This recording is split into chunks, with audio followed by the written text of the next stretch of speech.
আচ্ছা আম্মু, আমি কি তোমার মেয়ে হিসাবে অনেক খারাপ? না মা, তুমি তো আমার লক্ষ্মী মাইয়া। কে কইছে তোমারে তুমি খারাপ? তুমি মার কত কথা শুনো, মারে ঘরের কত কাম কইরা দাও।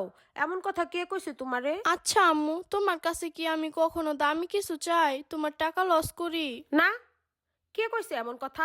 আমি কি কোনো সময় তোমারে কইছি? তোমারে তো সব সময় আমি যা কিনা দিই তুমি ওইটাই নাও।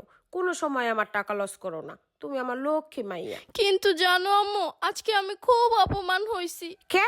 কার কাছে অপমানিত হইছস?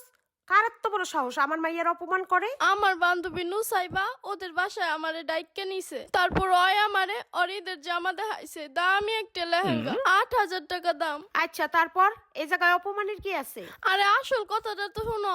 ওই আমারে কয় কি তুই আমার মতো লেহেঙ্গা কিনবি? তারপর আমি কইলাম না, আমি আমার আম্মুর এত টাকা লস করতে পারবো না। ওই আমার কি কয় জানো?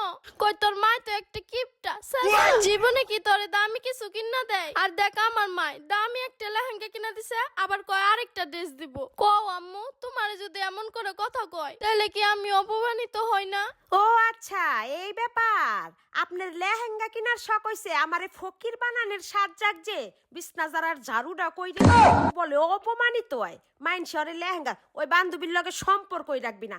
জীবনে আর ওই বান্ধবীর লগে তুই কথা কবি না, মিশবি না। হ্যাঁ, বাপ মারে ধ্বংস করবার খারাইছো। 500 টাকা দিয়ে একটা জামা দিমুই দে, পিন্দা খুশি থাকবি। আমার বান্ধবী ঠিকই কইছে, তুমি একটা কিপটা শেষরা। খারা খারা ইসকা ঝাড়ুটা খারা।